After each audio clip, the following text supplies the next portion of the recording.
बेटा अगर हम किंगडम फंजाई की बात करें तो ये अकेला ऐसा किंगडम है जिसमें ओनली हेटेरोट्रॉपिक होते हैं। कैसे होते हैं? हेटेरोट्रॉपिक का मतलब क्या होता है बेटा? परपोसी। कैसे होते हैं? क्योंकि आपको ध्यान होगा जब मैंने आपको 5 किंगडम बताया था तो आर.एच. बीटेकर साहब ने 4 किंगडम से जब 5 किंगडम बनाया था तो उन्होंने क्या किया था? प्लांटी में से हेटेरोट्रॉपिक को निकाल दिया था, यही तो किया था। और उन्होंने नया किंगडम कौन सा बनाया था? फंजाई। पहली बात, इसमें जो एनिमल्स होंगे वो कैसे होंगे? मल्टीसेलुलर होंगे। हालांकि एक्सेप्शन है, जैसे एक्सेप्शन इसमें ईस्ट आएगा। ईस्ट कैसा होता है? यूनिसेलुलर। लेकिन अभी हम उसकी बाद में बात करेंगे, पहले मेनली तो कैसे होते हैं? मल्टीसेलुलर होते हैं। मल्टीसेलुलर का मतलब बहुकोषीय। अब इतना तो पता होना चाहिए, बहुकोषीय, ठीक है। और सेल इनके पास कौन सी होगी बेटा? यूकैरियोटिक। कैसे होगी? यूकैरियोटिक। तो ये किंगडम ऐसा किंगडम है फंजाई कि आप लोगों को बेटा बहुत ध्यान से सुनना पड़ेगा और बहुत ध्यान से पढ़ना पड़ेगा, वरना आप बहुत सारी बातें भूल जाओगे, ठीक है। क्योंकि नया किंगडम है, अभी आपने प्रोलिस्टा पढ़ा है, अब हम लोग आज मैं खत्म कर दूंगा, इसे पढ़ेंगे किंगडम के लिए, फंजाई के लिए, ठीक है। तो मैं एक एक करके आपको कुछ बातें बता रहा हूँ। पहले वो बातें अगर आपको बहुत अच्छे से क्लियर हो गई तो आपको किंगडम फंजाई बहुत आसान लगेगा, ठीक है। जैसे अगर हम किंगडम फंजाई की बात करें तो सबसे पहले हम बात करते हैं इसमें मोड ऑफ न्यूट्रिशन। किसकी बात करते हैं? बेटा न्यूट्रिशन का मतलब क्या होता है? पोषण। ये खाना कैसे खाते हैं? एक बात बताऊं, फंजाई की बेटा, फंजाई की एक का वैरायटी नहीं होती, बहुत सारी वैरायटी होती है फंगस की। आपने देखा होगा, ये इसे हम बोलते हैं कॉस्मोपॉलिटन। क्या बोलते हैं? कॉस्मोपॉलिटन का मतलब जानते हो क्या होता है? सर्वव्यापी। ये हर जगह ये भी होते हैं, बहुत सारी जगह प्रेफर करते हैं। अगर हम मोड ऑफ न्यूट्रिशन की बात करें तो बेटा सबसे पहले मैंने क्या बताया, ये कैसे होते हैं? हेटेरोट्रॉपिक। कैसे होते हैं? हेटेरोट्रॉपिक होते हैं। अब देखो हेटेरोट्रॉपिक में 3 टाइप के होते हैं। कितने टाइप के होते हैं? 3 टाइप के। हेटेरोट्रॉपिक का मतलब समझ गए आप तो? यानी कि जो फोटोसिंथेसिस ना करता हो, इनके पास क्लोरोफिल एब्सेंट होगा तो ये फोटोसिंथेसिस नहीं करेंगे, ये एक दूसरे के ऊपर निर्भर रहेंगे, ठीक है। अब हेटेरोट्रॉपिक में 3 टाइप के होते हैं। कितने टाइप के होते हैं? 3 टाइप के। एक होते हैं बेटा पैरासाइटिक, ठीक है। दूसरे कौन से होते हैं? सैप्रोफिटिक। और तीसरे कौन से होते हैं बेटा? सिम्बायोटिक। यानी कि तीनों टाइप से रहते हैं। जैसे बैक्टीरिया से 3 टाइप से रहते थे, ये भी कैसे रहते हैं? तीनों टाइप से रहते हैं। अगर हम पैरासाइटिक की बात करें तो बेटा ये डिजीज करते हैं। क्या करते हैं? डिजीज। जैसे आपने एक डिजीज का नाम सुना होगा, बीटलस। सुना है? ये बीट में होती है और ये क्या करती है? ये कौन सा फंजाई, इसका नाम पता है आपको? पक्सीनिया। कौन सा फंजाई है? पक्सीनिया। मैं थोड़ा आपको एग्जांपल के थ्रू बता रहा हूँ, ठीक है। आप लोग समझने का प्रयास करना, ठीक है। ये बेटा कौन सा फंजाई होता है? कौन सा होता है? पैरासिटिक। पैरासिटिक तरीके से रहता है। अगर हम सैप्रोफिटिक की बात करें तो बेटा सैप्रोफिटिक तो बेसिकली सभी फंजाई होते हैं। कैसे होते हैं? सैप्रोफिटिक। सैप्रोफिटिक का मतलब होता है कि डेड सबस्ट्रेट पर आए। किस पर आए?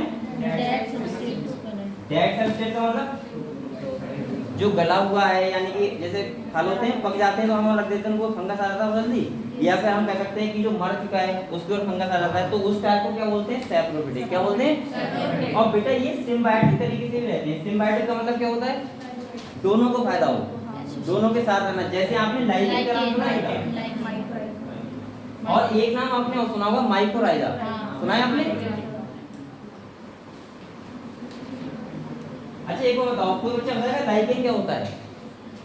एल्गी और फंगस का एल्गी और फंजाई के सिम्बायोटिक एसोसिएशन को क्या बोलते हैं? लाइकेन। यानी कि लाइकेन में क्या होता है बेटा? एल्गी और फंजाई ये साथ साथ रहते हैं, ठीक है। और बेटा माइकोराइजा में क्या होता है?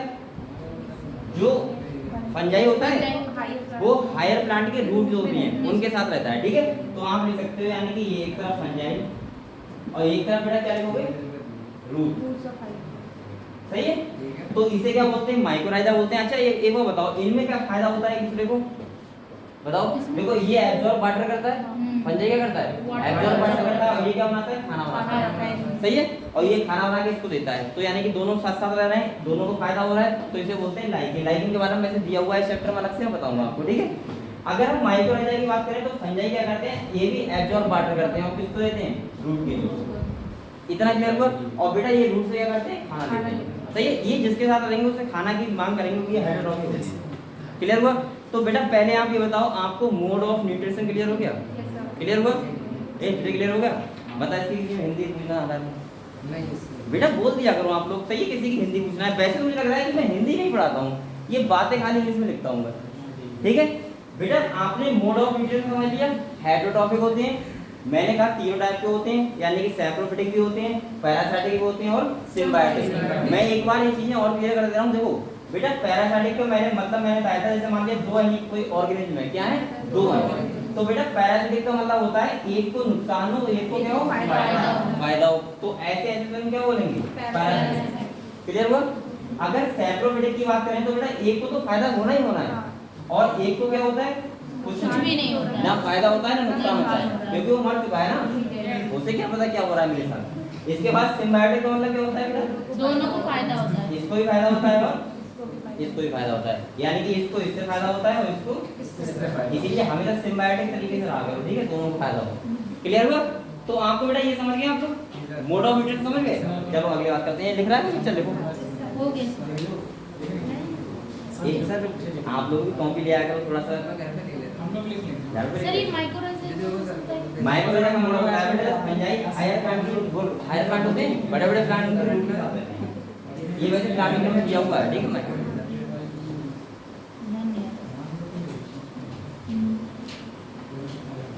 देख लिया, देखो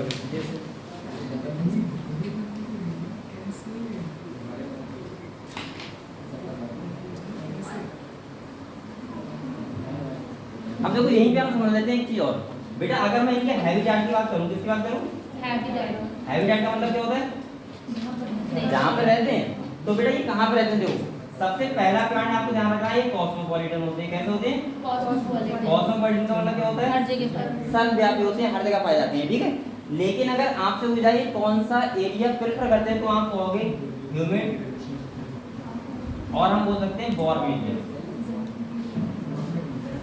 जहां पे थोड़ी सी क्या हो बेटा, नमी हो, क्या हो, नमी हो, और यानी कि थोड़ा टेम्परेचर वहां पे क्या हो, ज्यादा हो, वहां पे ज्यादा प्रेफर करते हैं, ठीक है। इतनी बातें आप लोग अभी देखो।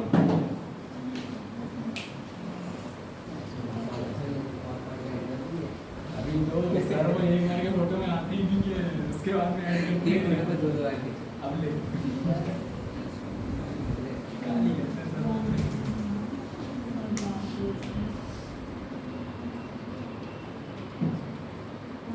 मैं आपको बस बेसिक चीजें अभी बता दे रहा हूँ, ठीक है। इसके बाद हम लोग इसकी पे पढ़ेंगे, एस्कोमाचिटी, ठीक है। अभी आप लोग ये सब चीज समझ लो, और किंगडम फंजाई में अगर आपने ये सब समझ लिया तो इसका मतलब फिर वो काफी आसान हो जाएगा, आपको खाली चीजें सेपरेट करके रखनी है, ठीक है। अब वो भी मैं तरीका बता दूंगा आपको कैसे रखना है, वरना किंगडम फंजाई बच्चों को बहुत थोड़ा सा टफ लगता है कि पता नहीं क्या है ये, ठीक है। अभी आपको थोड़ा लगेगा बेटा, लेकिन ये बातें सब याद रखना बेटा, ठीक है, भूल मत जाना। लिख लिया सब लोगों ने, चलो इसे मिटाओ, ये क्या क्या कपड़ा रखे हैं आप लोगों ने,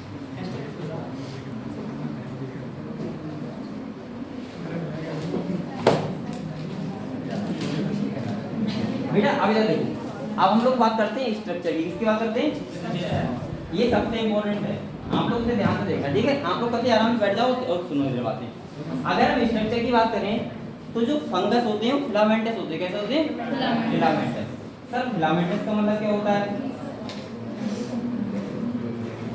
बेटा, ये देखो फिलामेंटस का मतलब होता है थ्रेड लाइक धागेनुमा स्ट्रक्चर हो, जैसे अगर मान लीजिए ये कोई चीज है तो ये क्या है, फिलामेंटस, क्या है बेटा, फिलामेंटस। अगर यहाँ पे एक्सेप्टर की बात करें तो यहाँ पे एक्सेप्टर का मतलब क्या होता है, अपवाद, तो एक्सेप्टर यहाँ पे आ जाएगा ईस्ट। ईस्ट बेटा फिलामेंटस नहीं होता है, और ईस्ट कैसा होता है, इनिशियल।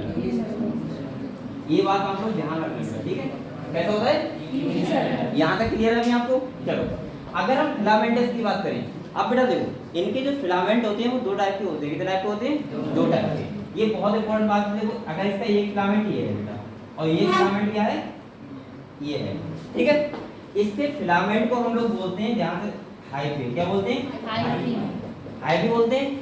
जब ये हाइफे एक नेटवर्क ऐसा बना देते हैं, आपने देखा होगा फंगस को बहुत करीब से देखा होगा, तो आपने देखा होगा जाल जैसा बना हुआ है, कैसा है, जाल जैसा। और बेटा जब ये देखो ये हाइफे मान लिया, ये हाइफे है, और जब इसने जाल जैसा बना दिया तो इसी को हम लोग बोलते हैं बेटा माइसीलियम, क्या बोलते हैं, माइसीलियम। इतना क्लियर है आपको। यानी कि हाइफे कितने टाइप के होते हैं, दो टाइप के होते हैं, ये आपको बताऊं। एक होता है बेटा हाइफे एसेप्टेड, कैसा होता है, एसेप्टेड, और एक होता है बेटा सेप्टेड। ए सेपरेट को हम लोग सिनोसिटिक भी बोलते हैं। क्या बोलते हैं? सिनोसिटिक। ये सबसे इंपॉर्टेंट बात है। अब ए सेपरेट क्या है सर? देखो ए सेपरेट का मतलब होता है कि अगर मान लीजिए कोई हाइफे है, अगर ये न्यूक्लियस है, क्या है? न्यूक्लियस है, न्यूक्लियस के बीच में क्रॉस बॉल ना हो, ये बॉल ऐसी ना हो, तो उसको क्या बोलते हैं? ए सेपरेट कंडीशन। क्या बोलते हैं? इसको हम लोग बोल सकते हैं मल्टी न्यूक्लिएटेड कंडीशन। क्या बोल सकते हैं?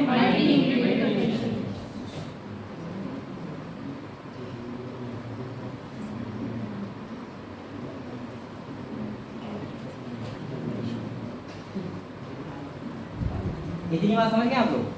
हाइफे कितने टाइप के होते हैं? दो टाइप के होते हैं। एक होता है बेटा ए सेपरेट, जिसे सिनोसिटिक कंडीशन बोलते हैं, और ये कैसे होती है? Multi nucleated condition. ठीक है, एक कैसा होता है? सेपरेट होता है, तो इसमें क्या मल्टी न्यूक्लिएटेड कंडीशन होगी? नहीं, मल्टी का मतलब क्या होता है? एक से ज्यादा न्यूक्लियस। लेकिन यहाँ पे क्या होगा? ऐसे। क्लियर हुआ आपको? क्लियर हुआ बेटा? तो यानी कि हाइफे कितने टाइप के हैं? दो टाइप के। यानी कि एक है बेटा ए सेपरेट और एक कैसा है? सेपरेट। क्लियर हुआ इतना? अब मैंने क्या बोला, अगर कोई 3 टाइप स्ट्रक्चर है उसको पहले क्या बोलते हैं? हाइफे बोलते हैं। हाइफे का नेटवर्क बन जाता है तो उसको क्या बोलते हैं? अगर नेटवर्क बना दिया जाए नेट जैसा, तो इसको बोलेंगे माइसीलियम। क्या बोलेंगे? माइसीलियम। यहाँ पे आपको इतना याद रखना है। देखो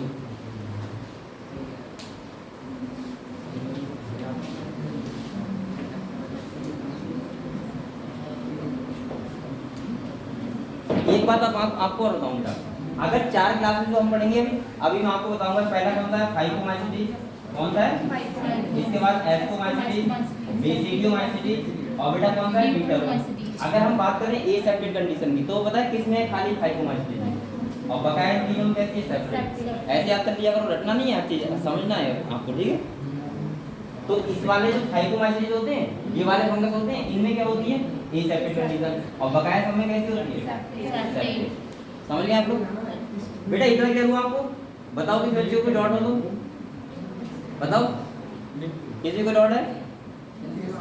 बेटा बोला करो, डाउट हो रहा है तो बता दो ना मुझे, बिठा दूं? ये लिख रहा है अभी से क्लियर हो रहा है? आप मत कहना हिंदी में।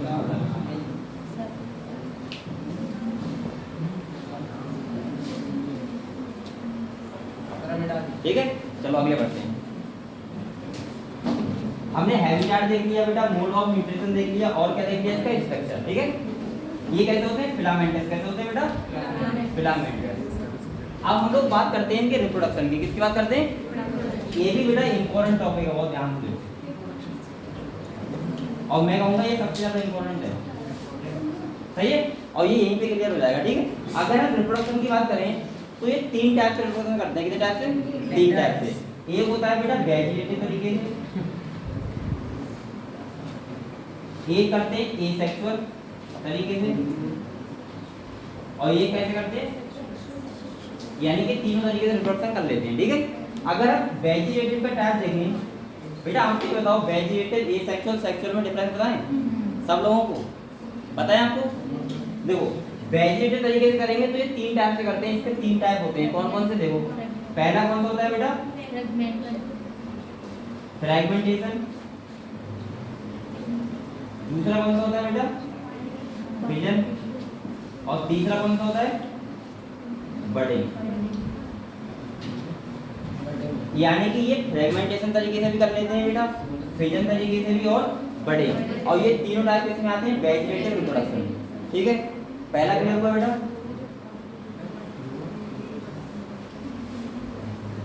बेटा एक बात समझो यहाँ पे, सबसे पहले हमने फ्रैगमेंटेशन क्या होता है। देखो अगर मान लिया ये क्या है? तो फिलामेंट है, ये 2 पार्ट में डिवाइड हो जाए। कितने पार्ट में डिवाइड हो जाए? तो इसको क्या बोलोगे? फ्रैगमेंटेशन। सही है, इस टाइप से भी रिप्रोडक्शन का हो जाता है। आपको पता है फंगस के, आप फंगस की जब आप खेती करोगे, कभी आप दुकान में जाओगे तो वो आपको सीड वगैरह नहीं देगा, वो बेटा फंगस ही देता है, और कहता है मिट्टी मिलाना और सब में छिड़क देना, फंगस फिर बढ़ जाएगा। तो ये कौन सा टाइप होता है बताओ? फ्रैगमेंटेशन। फिजन का मतलब क्या होता है? 2 इक्वल पार्ट में डिवाइड होना किसी चीज का, ये भी फिजन होता है। और अगर बडिंग की बात करें तो क्या होता है? एक सेल होती है, उसके ऊपर दूसरा निकल आए, बड निकल आए, वो बाद में पेरेंट टाइप जाता है, अलग हो जाता है, तो वो कौन सा टाइप हो गया? बडिंग। क्लियर हुआ? तो ये कौन सा होता है? वेजिटेटिव। अब आप लोग ध्यान से सुनो बेटा, यहाँ बच्चों को बहुत ज्यादा कंफ्यूजन रहता है। सबसे पहले मैं आपको एसेक्सुअल और सेक्सुअल ये तरीका बता दूं। देखो यहाँ पे क्या होता है, ए सेक्सुअल रिप्रोडक्शन भी स्पोर के द्वारा होता है और सेक्सुअल रिप्रोडक्शन भी स्पोर्स के द्वारा होता है। किसके द्वारा होता है? स्पोर्स के द्वारा। पहली बात। दूसरी बात, आपको बेटा स्पोर के नाम याद कर लेने हैं बस। जैसे ए सेक्सुअल स्पोर में पहला स्पोर का नाम होता है, इसे बोलते हैं कोनिडिया। क्या बोलते हैं? क्लियर? कोनिडिया। और दूसरा बेटा कौन सा होता है? क्या? जू स्पोर्स। जू स्पोर। आप लोग ये दो नाम याद कर लो बस। ए सेक्सुअल स्पोर के नाम क्या है? कोनिडिया और जू स्पोर। सही है। इसके बाद अगर सेक्सुअल की बात करूं तो बेटा इसमें देखो एक होता है एस्कोस्पोर। क्या होता है? दूसरा कौन सा होता है? बेसिडियोस्पोर। और तीसरा कौन सा होता है बेटा? पहली बात, आपको खाली स्पोर के नाम याद करने हैं। ए सेक्सुअल स्पोर में कौन आया? कोनिडिया और जू स्पोर। अच्छा, इसमें एक नाम इसका और होता है स्पोरेंजियोस्पोर। उसका दूसरा नाम है, कोई दिक्कत नहीं है।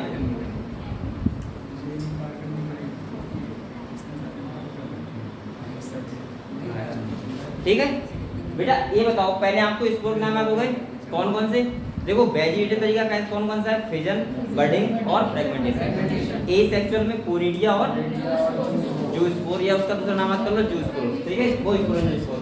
और सेक्सुअल में क्या आएगा? एस्कोस्पोर, बेसिडियोस्पोर और जूस्पोर। पहली बात बेटा, आपको इनके नाम ही याद करने हैं तभी आगे बढ़ना। अगर आपको नाम याद नहीं होंगे तब काम नहीं चलेगा, क्योंकि ये तो आपको नाम याद करने पड़ेंगे। ठीक है, क्योंकि कभी भी क्वेश्चन मुझे लगता है कि बताओ बेसिडियोस्पोर होता है वो सेक्सुअल रिप्रोडक्शन है, ये सेक्सुअल रिप्रोडक्शन पार्ट है, तो आप बता दो कौन सा सेक्सुअल रिप्रोडक्शन है। ये क्लियर हुआ? इसकी बेटा हिंदी यही होती है, मेरी तरह मुद्रा की हिंदी बताओ इसकी, ये हिंदी भी में यही होते हैं। ठीक है, पहले आप नाम याद करो बेटा, सब लोग बैठ के जल्दी जल्दी करो। अभी मैं सुन लूंगा, फिर बात मत कहना क्यों सुन रहा है। सर बैटरी दो तभी आगे हो सर। मैं चालू कर रहा हूं आपके सामने बड़े लोग के। हां, हिंदी में पढ़ना।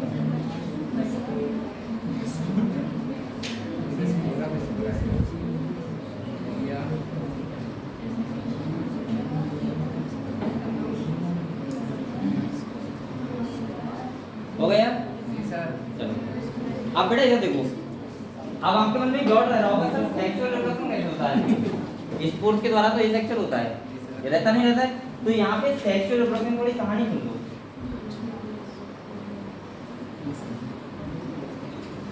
बेटा सेक्सुअल रिप्रोडक्शन जो होता है वो 3 स्टेप में फॉलो होता है। कितने स्टेप में? 3 स्टेप में। देखो आप लोग पहले तो नाम याद कर लो। पहला होता है प्लाज्मोगेमी। क्या होती है बेटा? दूसरा क्या होता है? कैरियोगेमी। और तीसरा क्या होता है? म्यूसिस होता है। चलो सही है, सही कह रहे हो बेटा। देखो क्या होता है, यहाँ देखो ये स्पोर होते हैं। स्पोर आपको नहीं कहानी समझो। स्पोर होते हैं प्लाज्मो। देखो हमेशा याद रखो, गैमी का मतलब क्या होता है? फ्यूजन। क्या होता है? फ्यूजन। और बेटा प्लाज्मा का मतलब होता है, आप क्या तो बोल सकते हो फ्यूजन ऑफ प्रोटोप्लाज्म। क्या बोल सकते हो? Fusion of protoplasm. अच्छा, एक कोई बच्चा बताएगा साइटोप्लाज्म और प्रोटोप्लाज्म में क्या डिफरेंस होता है? बताओ बताओ बेटा, हेलो बताओ। ए साइटोप्लाज्म और आप लोगों ने देखा होगा कभी कभी हम बोल देते हैं प्रोटोप्लाज्म। डिफरेंस क्या होता है दोनों में? मैंने आपसे कहा था कि बायोलॉजी की ऐसी कोई चीज नहीं इसका मैं डिस्कस करूंगा नहीं आपसे, लेकिन आप लोग बस एक मेहनत से पढ़ते रहो। ठीक है, अब आप बताओ साइटोप्लाज्म और प्रोटोप्लाज्म में क्या डिफरेंस? ये तो ये बताओ दोनों सेम होते हैं क्या? ऐसे ही बोल सकते हो। मैं आपको 3 ऑप्शन दे रहा हूँ। एक साइटोप्लाज्म, एक होता है प्रोटोप्लाज्म और एक होता है बेटा ये दोनों एक ही होते हैं, ऐसा बता दो। अच्छा एक बार बताओ साइटोप्लाज्म क्या होता है? पहले ये बताओ। सेल के अंदर जो मैट्रिक्स होता है क्या बोलते हैं? ये तो पता है आपको। तो प्रोटोप्लाज्म क्या होता है? वही होता है, वही होता है। बताओ बेटा। देखो ये सेल है, ये देखो ये क्या है? सेल है, ये न्यूक्लियस है। सही है। सेल के अंदर जो भरा होता है उसे क्या बोलते हैं? साइटोप्लाज्म। और बेटा न्यूक्लियस के अंदर क्या भरा होता है? साइटोप्लाज्म क्या? नहीं, न्यूक्लियोप्लाज्म। क्या होता है? कहते कह रहे हैं प्रोटोप्लाज्म। न्यूक्लियोप्लाज्म बना हुआ है और बेटा दोनों को मिला के बोलते हैं प्रोटोप्लाज्म। क्या बोलते हैं? इन दोनों को मिला के बोलते हैं प्रोटोप्लाज्म। आपको समझ गया कि दोनों में डिफरेंस है। प्रोटोप्लाज्म का मतलब होता है न्यूक्लियोप्लाज्म प्लस साइटोप्लाज्म, साइटोप्लाज्म का मतलब होता है विदाउट न्यूक्लियोप्लाज्म, ओनली साइटोप्लाज्म, और न्यूक्लियोप्लाज्म का मतलब वही न्यूक्लियस वाला जो अंदर मैट्रिक्स होगा। क्लियर हुआ इतनी बात? क्लियर हुई? अब देखो सबसे पहले बेटा क्या होगा, फ्यूजन ऑफ प्रोटोप्लाज्म हो गया। अरे इधर देखो बेटा, फ्यूजन ऑफ प्रोटोप्लाज्म हो गया। एक बात बताओ, एक स्पोर ये है और एक स्पोर ये है, सही ध्यान समझना। अगर ये आपस में मिलेंगे तो क्या ये ऐसी कंडीशन नहीं रहेगी? हो जाएगी। हो जाएगी। इस कंडीशन को बहुत इंपॉर्टेंट नाम है, बोलते हैं डाई कैरियन। क्या बोलते हैं? Dikaryon. क्यों? क्योंकि एक सेल के अंदर दो न्यूक्लियस होता है, एक सेल के अंदर दो न्यूक्लियस। तो आप ऐसे लिख सकते हो कि जब प्लाज्मोगैमी होती है तो वहां पे कंडीशन कौन सी होती है? डाई कैरियन, यानी कि N प्लस N। बच्चे ये बताओ सबसे पहले कि डाई कैरियन आपको समझ गए? समझ गए? डाई कैरियन का मतलब है दो न्यूक्लियस किसी एक सेल में, तो ये कंडीशन कौन सी हो जाएगी? Dikaryon. अगर एक बार बताओ, क्योंकि आप ये मैं क्यों बोल रहा हूँ पता है, ये सेल हैप्लॉइड है, कैसी है? अब बेटा ये कैसी है? हैप्लॉइड है, सही है। अब अगर ये तो बनना चाहिए डिप्लॉइड, लेकिन डिप्लॉइड अभी नहीं बनी है, अभी कौन सी कंडीशन आई? Dikaryon, dikaryon. यानी कि N प्लस N, एक सेल के अंदर दो। क्लियर हुआ? इसके बाद लिखा है कैरियोगैमी। मैंने आपको पहले ही बोला है जहां कहीं भी कैरियन लिखा हो वहां उसका मतलब होता है न्यूक्लियस। तो यहाँ पे गैमी का मतलब क्या होता है बेटा? फ्यूजन। जहां भी गैमी मिले आपको बायोलॉजी में, तो यहाँ पे आप बोल सकते हो फ्यूजन ऑफ न्यूक्लियस। इतना क्लियर है बेटा अभी आपको? फ्यूजन का मतलब क्या होता है? मिलना। इसके बाद देखो ये म्यूसिस क्यों लिखा है? देखो बेटा एक बार बताओ, ये फंगस होते हैं, इनकी जो लाइफ साइकिल मेन जो प्लांट वो बॉडी होगी वो कैसी होगी? हैप्लॉइड होगी। कैसी होगी? हैप्लॉइड। अब इधर देखो बेटा, जब यहाँ पे अगले स्टेज में क्या हो जाएगा? कैरियोगैमी हो जाएगी। अभी कौन सी गैमी है? प्लाज्मोगैमी। यहाँ लिख दे रहा हूँ, प्लाज्मोगैमी हो गई। अब बेटा अगली स्टेज में क्या हो जाएगी? कैरियोगैमी। क्या हो जाएगी? अब एक बार बताओ, कैरियोगैमी हो गई तो ये सेल कैसी हो गई? फिर डिप्लॉइड हो गई। अब ये डिप्लॉइड हो गई। अब बेटा अगर जाइगोट के अगले अगर म्यूसिस होगा, क्या होगा? मियोसिस। तो बताओ मेन जो साइकिल होगी वो कैसे जाएगी? हैप्लॉइड, क्योंकि म्यूसिस में क्या होता है? डिप्लॉइड सेल से हैप्लॉइड होता है। तो यहाँ पे म्यूसिस आएगा और सेल कैसे जाएगी? हैप्लॉइड। क्लियर हुआ? तो ये सेक्सुअल रिप्रोडक्शन साइकिल होती है। क्लियर हो गया बेटा? क्लियर हो गया? चलो लिख लो।